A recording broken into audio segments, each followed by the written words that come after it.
Hello friends, welcome to my YouTube channel friends.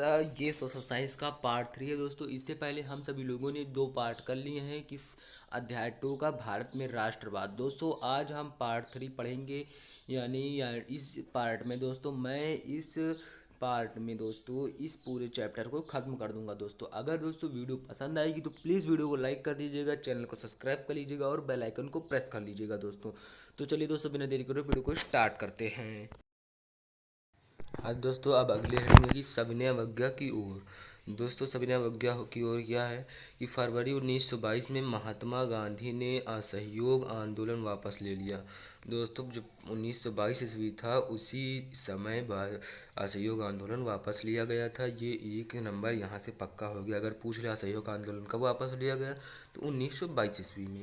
अगला point है कि परंतु बहुत सारे भारतीयों ने कहा कि अगर हमें ब्रिटिश शासन का विरोध करना है तो प्रांतीय परिषदों में चुनाव के हिस्से में लेना होगा। यानी कि इसका मतलब ये है कि बहुत सारे भारतीयों ने ये कहा था अगर हमें ब्रिटिश शासन का विरोध करना है यानी अंग्रेज़ों का विरोध करना है तो हमें प्रांतीय क्षेत्रों में चुनाव लड़ना होगा।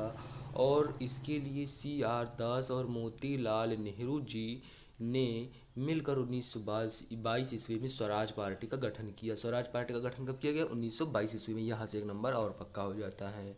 तो दोस्तों अब अगला पॉइंट है दोस्तों कि जवाहर लाल नेहरू और सुभाष चंद्र बोस ने इस पार्टी में साथ नहीं दिया था। दोस्तों इन दोनों लोगों ने इस पार्टी में साथ नहीं दिया। अगला पॉइंट है क्योंकि वह आंदोलन की मदद में स्वतंत्रता प्राप्त करना चाहते थे। क्योंकि वे सभी लोग जो थे वो आंदोलन की मदद में स्वतंत्रता प्राप्त करना चाहते थे। दोस्तों अब अगला है कि पहला कारक। दोस्तों ये पूछ रहा है कि महामंदी का असर, यानी महामंदी का असर कैसे हुआ था। तो दोस्तों 1926 में कृषि उत्पादन की कीमतें गिरने लगी थी। दोस्तों आज थोड़ा सा जुकाम हो जाने के कारण मैं आप लोगों को सही से पढ़ा नहीं पा रहा हूँ, आवाज़ थोड़ा सी ख़राब हो गई है। तो यहाँ पर अगला है कि 1930 के बाद पूरी तरह बैंक जो हैं वो धाराशाही यानी कि बंद हो गए थे। दोस्तों अब अगला पॉइंट है कि कृषि उत्पादन की मांग गिरी तो निर्यात कम होने लगा। दोस्तों जब कृषि की मांग गिरेगी यानी कि उनके रुपए पैसे में कम होगा तो किस कृषि की जो मतलब निर्यात है वो कम होने लगेगा और उपज को बेचने और लगान को चुकाने भारी पड़ने लगा। यानी उनकी जो जो पैदा होगा वो बिकेगा नहीं तो वे लोग लगान कहाँ से भरेंगे। दोस्तों अब अगला पॉइंट है कि गरीबी बहुत ज़्यादा बढ़ गई क्योंकि सरकार ने कर वसूलने में कोई कमी नहीं दी थी। दोस्तों अब गरीबी उनकी ज़्यादा बढ़ गई थी क्योंकि सरकार जो थी वो कर वसूलती गई। उनसे यह नहीं मतलब था कि पैदावारी हुई या नहीं। अब दोस्तों अगले हेडिंग है कि साइमन कमीशन। दोस्तों साइमन कमीशन क्या है, चलिए दोस्तों इसको देख लेते हैं। तो दोस्तों अगर वीडियो पसंद है प्लीज़ वीडियो को लाइक कीजिएगा, चैनल को सब्सक्राइब कर लीजिएगा, बेल आइकन को प्रेस कर दीजिएगा। देखिए दोस्तों कि ब्रिटेन की नई सरकार ने राष्ट्रवादी आंदोलन के जवाब में एक वैधानिक आयोग का गठन किया। जो ब्रिटेन की नई सरकार थी वो राष्ट्रवादी के आंदोलन के जवाब में एक वैधानिक आयोग का गठन किया। अब इस आयोग को भारत में संवैधानिक व्यवस्था की कार्यशैली का अध्ययन कराना था और उसके बारे में सुझाव देने थे। दोस्तों ये इसका साइमन कमीशन का मतलब था। अब अगला पॉइंट है दोस्तों कि इस आयोग में एक भारतीय नहीं थे, यानी यह आयोग में एक भी भारतीय शामिल नहीं था। दोस्तों अब अगला पॉइंट है कि और यह कमीशन स्वराज की ओर कोई संकेत भी नहीं कर रहा था। जिस लिए गठन किया गया था यह वह काम कोई कर ही नहीं रहा था, परंतु भारतीयों का लक्ष्य था स्वराज। जो भारतीयों का लक्ष्य था वो था स्वराज। दोस्तों इसलिए भारतीयों ने साइमन कमीशन का विरोध करना प्रदर्शन कर दिया। जो साइमन कमीशन था उसका विरोध करने लगे। दोस्तों अब अगला है कि 1928 में जो साइमन कमीशन भारत आया तो भारतीय इसके विरोध में नारे लगा रहे थे कि साइमन कमीशन वापस जाओ। यहीं से एक नंबर और पक्का हो जाता है कि साइमन कमीशन भारत कब आया। दोस्तों साइमन कमीशन भारत 1928 में आया था। दोस्तों अब दोस्तों अगला है कि लाहौर में इस कमीशन का विरोध करने पर पुलिस वालों ने भारतीयों पर लाठीचार्ज कर दी। जब भारतीय इसका विरोध कर रहे थे तो पुलिस वालों ने उन पर लाठीचार्ज कर दी थी। दोस्तों कितनी बुरी बात है। अब दोस्तों अगला पॉइंट है कि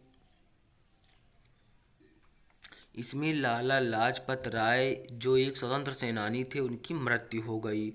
अब कि इन्हीं कारणों से महात्मा गांधी ने सविनय अवज्ञा आंदोलन प्रारंभ करने का निर्णय लिया।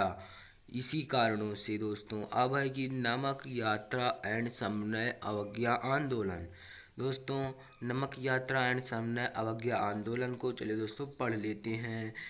तो दोस्तों नमक देखिए यहाँ पर सविनय अवज्ञा आंदोलन में औपनिवेशिक कार्यों का उल्लंघन करने तथा वो सहयोग न करने का आह्वान किया जाने लगा, यानी किया जाने लगा दोस्तों। अब दोस्तों अभी यहाँ पर देखिए सविनय अवज्ञा आंदोलन में नमक पर जो ब्रिटिश सरकार कर लगाती थी उसी के बारे में सविनय अवज्ञा आंदोलन यहाँ पर प्रारंभ किया गया दोस्तों। तो यहाँ पर देखेंगे कि गांधी जी ने सविनय अवज्ञा प्रारंभ करने से पहले लॉर्ड इरविन के सामने 11 मांगे रखीं। दोस्तों 11 जब मांगे रखी गई तो क्या हुआ, उनमें से कुछ मांग थे नमक कर को ख़त्म करना, राजस्व कर को ख़त्म करना। दोस्तों नमक गरीब अमीर सभी लोग प्रयोग करते थे, लेकिन उस पर भी कर लगाया जाता था दोस्तों।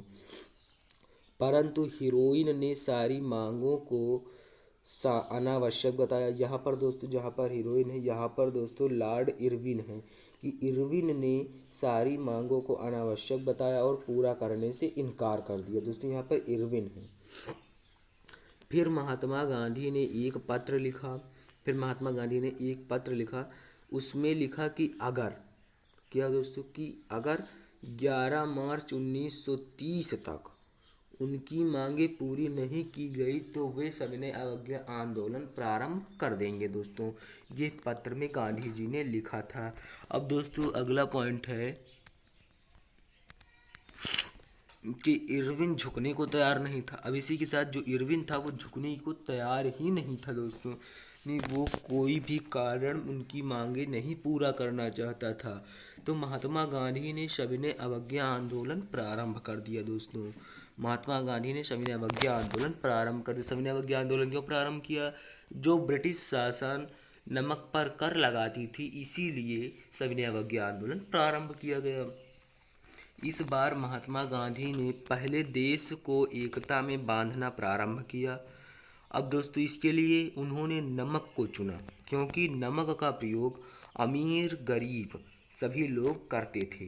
नमक कर तथा अमीर गरीब सभी अदा करते थे। जो नमक का कर था वो अमीर गरीब सभी लोग अदा करते थे।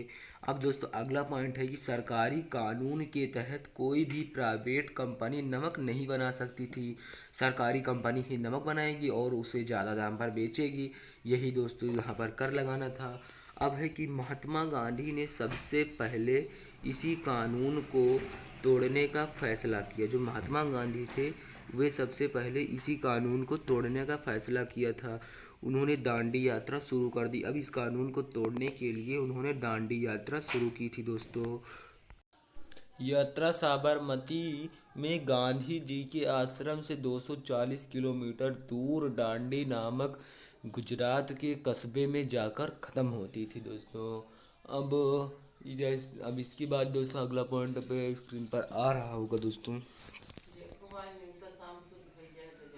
ये देखिए आपकी स्क्रीन पर आ गया अगला पॉइंट कि रास्ते में उन्होंने अपने विचार का प्रसार किया क्योंकि वे चाहते थे अब दोस्तों कि उनका आंदोलन जो है वो अधिक शक्तिशाली हो। जितना प्रचार होगा उतना ही लोग उनकी तरफ आकर्षित होंगे, जिससे उनका आंदोलन अधिक शक्तिशाली हो जाएगा। और यही हुआ कि धीरे धीरे अधिक शक्तिशाली होने लगा, कि धीरे धीरे आंदोलन जो था वो अधिक शक्तिशाली होने लगा था दोस्तों। तो अब अगला है कि उस साल नमक को बहुत ज़्यादा मात्रा में अवैध तरीके यानी सरकार के नज़र में अवैध तरीके से बनाया गया। धीरे धीरे सभी लोग नमक पर कर देना बंद कर दिया दोस्तों।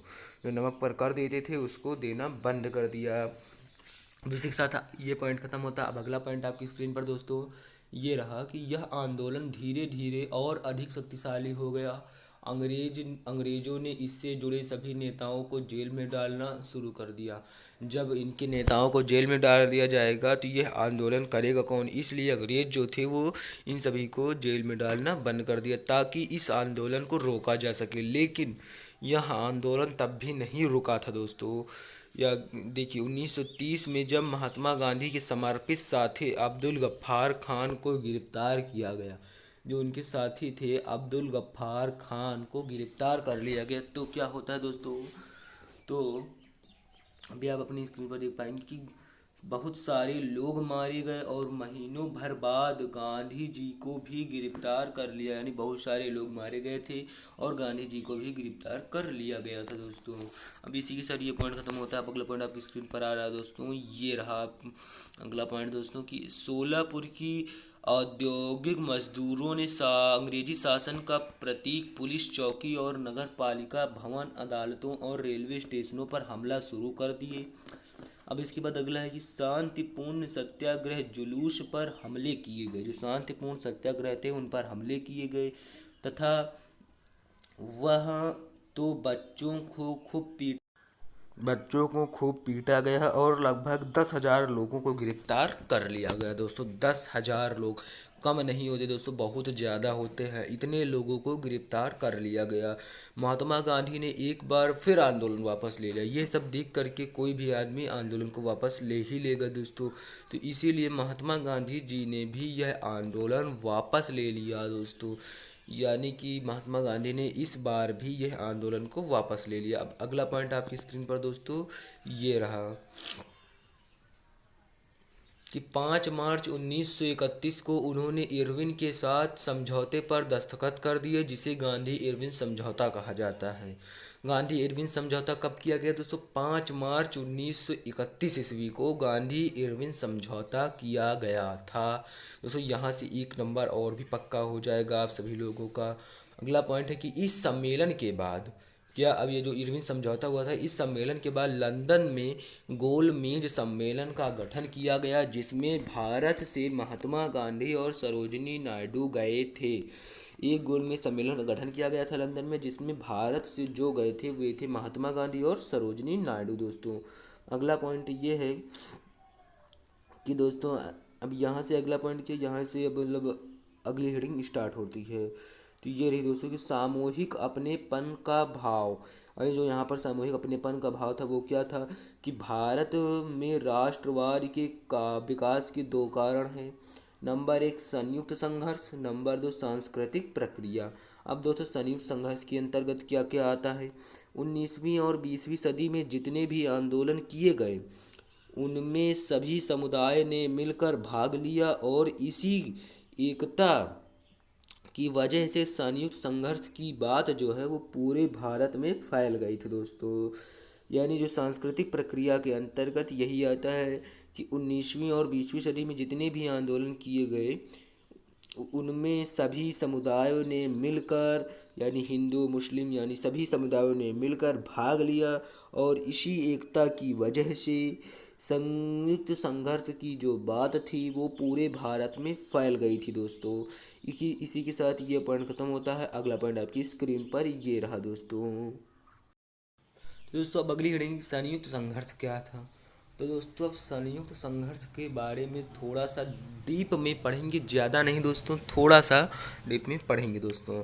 अब ये रहा आपकी स्क्रीन पर टॉपिक इसका दोस्तों कि 20वीं सदी से भारत में रूपक, यहाँ पर दोस्तों रूपा लिखा है लेकिन यहाँ पर है रूपक, रूपक तथा गीता प्रतीक चिन्ह, रूपक गीता प्रतीक चिन्ह आदि बहुत सारी चीज़ों का निर्माण किया गया। भारत में रूपक गीता चिन्ह आदि बहुत सारी चीज़ों का निर्माण किया गया दोस्तों। यहाँ पर थोड़ा वॉइस की प्रॉब्लम है।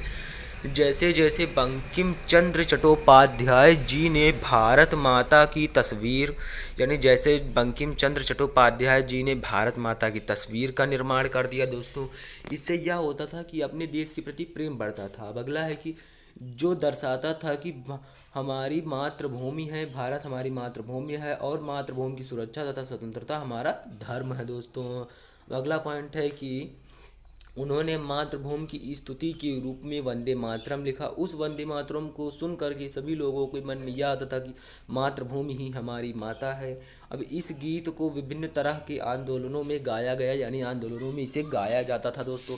अगला पॉइंट है कि इस पर एक कविता भी लिखी गई, लेकिन बाद में इसे राष्ट्रीय गीत घोषित कर दिया गया दोस्तों। अब अगला पॉइंट आपकी स्क्रीन पर ये रहा दोस्तों कि यहाँ पर अब दोस्तों आप देख ही पाएंगे कि यहाँ पर पूरा काया पलट ही हो गई दोस्तों, कि बंगाल में स्वदेशी आंदोलन के दौरान एक तिरंगा झंडा तैयार किया गया दोस्तों, एक तिरंगा झंडा भी तैयार किया गया है।